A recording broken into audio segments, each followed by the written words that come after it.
सो hey guys, कैसे हो आप सभी लोग। Welcome back to my channel एजी अनाइम मांगा। तो गाइस, आज मैं एक्सप्लेन करने जा रहा हूँ बुक ऑफ एस्पर का एपिसोड नंबर 327। इसीलिए पहले ही वीडियो को लाइक शेयर कमेंट जरूर से कर लेना। बाकी जिन लोगों ने भी इसके पिछले एपिसोड को नहीं देखा है तो उसका लिंक मैंने नीचे डिस्क्रिप्शन में दे दिया है, आप लोग जाकर के पहले उसे देख सकते हैं। फिलहाल इस एपिसोड की स्टार्टिंग में फ्लेम मास्टर कुनपेंग ज़ूफेंग को उस रिंग को देने के लिए आगे बढ़ते हैं तो अचानक से वो रिंग उनके हाथ में काफी ज्यादा वाइब्रेट करने लगती है, जिस वजह से वो भी थोड़ा हैरान हो जाते हैं। फिर इसी के साथ उस रिंग के अंदर से काफी ज्यादा पर्पल लाइटनिंग निकलने लगती है। तो तभी उसी के साथ उस रिंग में से बड़ी तेजी से एक चीज बाहर निकलती है और ज़ूफेंग के पीछे जाकर के खड़ी हो जाती है, जिसके के अंदर से काफी ज्यादा पर्पल कलर की लाइटनिंग रिलीज हो रही होती है। लेकिन फिर जब वो लाइटनिंग थमती है तो हमें ज़ूफेंग के पीछे हमें उसका थंडर स्काई लार्क यानी कि लार्की दिखाया जाता है, जो कि फ्लेम मास्टर की वजह से शायद से काफी ज्यादा डरा हुआ होता है। तो कुनपेंग भी लार्की को देख ज़ूफेंग से कहते हैं कि लड़के, क्या पर्पल लाइटनिंग का यूज करने में अरे इस थंडर स्काई लार्क की भी कोई भूमिका थी। तो ज़ूफेंग कहता है कि हाँ, कह भी सकते हैं और नहीं भी कह सकते। ये तब की बात है जब मैं लाइटनिंग कैनन में गया था, तब चियाओ हैच्ड नहीं था, वो अपने अंडे से बाहर नहीं निकला था। तो मुझे फोर्सफुली पर्पल लाइटनिंग को एब्जॉर्ब करने के लिए चियाओ के अंडे का यूज करना पड़ा। लेकिन मैंने ये कभी नहीं सोचा था कि वो इस तरीके से सामने आएगा।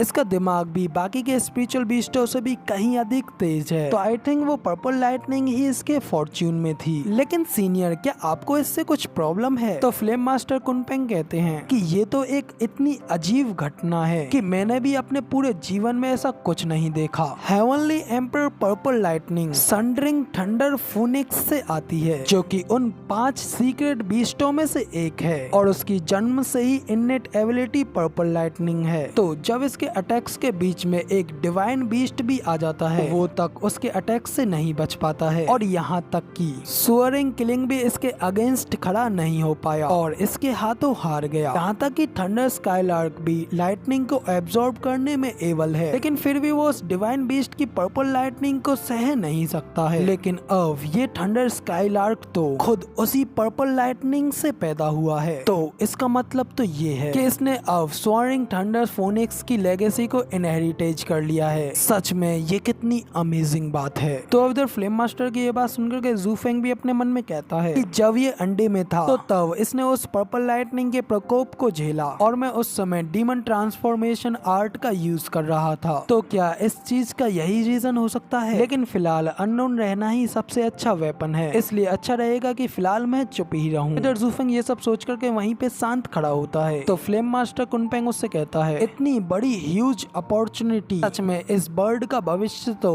बिल्कुल ही अपार है। बच्चे, मुझे लगता है कि तुम्हारे पास जरूर ही कोई ना कोई एक लकी स्टार तो है। न केवल तुम खुद ही ब्लेस्ड हो, बल्कि तुम्हारे इस पालतू डीमन बीस्ट के पास भी गोल्डन अपॉर्चुनिटीज हैं। सच में प्रैक्टिकली तुम्हारा कर्मा ब्लाइंडली तुम्हारा साथ दे रहा है। तो ज़ूफेंग कहता है कि सीनियर, ये तो बस मैं थोड़ा सा लकी हूँ। तो कुनपेंग कहता है कि ठीक है, फिर मुझे भी इसमें अपनी ब्लेसिंग्स ऐड करने दो, जिसके बाद ये लिली और भी ज्यादा खिल जाएगा। तो फ्लेम मास्टर कुनपेंग इतना कहते ही अपनी अशुरा ब्लू फ्लेम की एनर्जी चियाओ के सिर पे एम्बेडेड करते हैं और उसे भी अपनी फ्लेम का कुछ हिस्सा दे देते हैं। इस वजह से अब चियाओ के पास भी कुनपेंग की अशुरा ब्लू फ्लेम्स की पावर आ जाती है। इसी के साथ चियाओ आगे बढ़ता है और फ्लेम मास्टर कुनपेंग को ग्रीट करते हुए कहता है कि डिवाइन लॉर्ड, मुझे अपनी ब्लेसिंग्स देने का बेहद बेहद शुक्रिया। तो अब इधर चियाओ को बोलता हुआ देख ज़ूफेंग और गुसेंगटोन दोनों ही काफी ज्यादा हैरान हो जाते हैं। तभी गुसेंगटोन कहता है कि डैड, क्या चियाओ बोल सकता है? इधर चियाओ की आवाज सुनकर के ज़ूफेंग तो भाई और भी ज्यादा हैरान होता है। वो कहता है कि मगर लेकिन आखिर चियाओ की आवाज एक फीमेल की कैसे है? तो ये सुनकर के चियाओ भी चिल्लाते हुए कहती है कि फादर ब्रदर, मैं हमेशा से ही एक लड़की थी, तब से आप क्या सोचते थे कि मैं कौन हूँ? तो ज़ूफेंग दूसरी ओर मुंह करते हुए कहता है, मैं तो तुम्हें जब से अपना बेटा समझता था। इधर गुसेंगटोन भी कहता है कि हाँ, मैं भी तुम्हें अपना छोटा भाई समझता था। तो ये सुन चियाओ फिर से चिल्लाते हुए कहती है कि मैं एक लड़की हूँ, लड़की। इधर इन लोगों की ये सारी बातें सुन करके फ्लेम मास्टर कुनपेंग भी काफी जोरों से हंसने लगते हैं और कहते हैं कि बच्चे, क्या तुम्हें तब से ये भी नहीं पता था कि आखिर तुम्हारे स्पिरिचुअल बीस्ट का जेंडर क्या है? तो ज़ूफेंग अपने मन में कहता है कि मुझे इस बारे में कैसे पता चलता, मैंने तो इसे कभी अपना पार्टनर ढूंढने के लिए तो भेजा ही नहीं था। तो अब इधर ज़ूफेंग ये सब सोचने के बाद आगे फ्लेम मास्टर से कहता है कि वैसे सीनियर, अभी अभी आपने क्या किया था? फ्लेम मास्टर कुनपेंग कहते हैं कि मैंने तो केवल इसका मन खोल दिया। बच्चे, मुझे ये तो मानना पड़ेगा कि तुम चारों ओर से खजाना विज्ञानों से भरे पड़े हो, लेकिन फिर भी तुम उन्हें देख भी नहीं सकते। मैं 5 डिवाइन बीस्टों का हेड बनने के लिए केओस में पैदा हुआ था।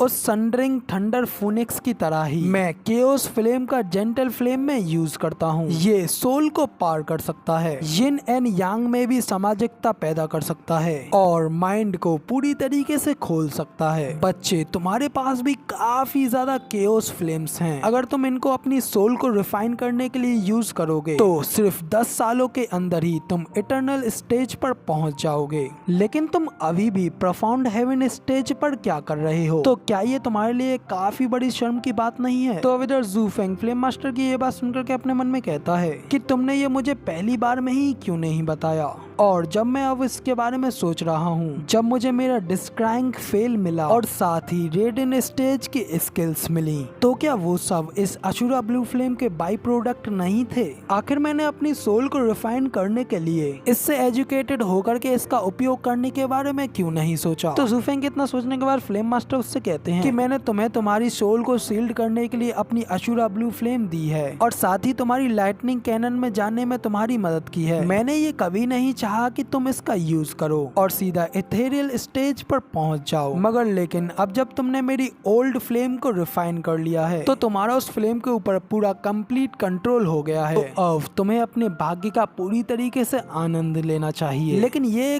काफी शर्म की बात है कि तुम इस बेसिक ट्रुथ को समझने में भी बिल्कुल पूरी तरीके से मूर्ख रह गए हो। वैसे भी तुमने पूरी 10 साल इसमें बर्बाद कर दी हैं, लेकिन फ्यूचर में कल्टीवेट करने के लिए तुम्हारे पास अभी भी काफी सारा समय होगा, तो इसीलिए बिल्कुल भी खुद को डम एंड डाउन फील मत करो। इतना कह करके वो फ्लेम मास्टर जूफेंग को उस रिंग को दे देते हैं, जो कि अब थंडर स्काईलार्क रिंग से एक डिवाइन रिंग बन चुकी है। तो जूफेंग उस रिंग को लेने के बाद उस रिंग के अंदर देखता है तो वो काफी ज्यादा हैरान हो जाता है और कहता है कि इस रिंग के अंदर तो कम से कम 10 बिलियन डिवाइन स्पिरिट स्टोन्स हैं। तो गाइज, अब इधर जूफेंग के इन डिवाइन स्टोन्स को देखते ही हमारी ये वाली एपिसोड यहाँ पे पूरी तरीके से कंप्लीट हो जाती है। और यार मैं जानता हूँ कि आज मुझे एपिसोड्स को लाने में काफी ज्यादा देरी हुई है, बट यार मैं क्या ही कर सकता हूँ। अब यार कॉलेज वगैरह स्टार्ट हो गए हैं और ज्यादा छुट्टियां करना मेरे लिए काफी बेकार है। लेकिन इतना है कि हाँ, जिस दिन एपिसोड्स रिलीज हुआ करेंगे मैं उसी दिन शाम तक सारे एपिसोड्स को बना करके अपलोड कर दिया करूंगा। और बाकी बस इतना ही। अब फिलहाल वीडियो पसंद आई हो तो यार एक लाइक कर देना, साथ ही मुझे कमेंट करके ये जरूर बताना कि आपको हमारा ये वाला वीडियो का एक्सप्लेनेशन कैसा लगा,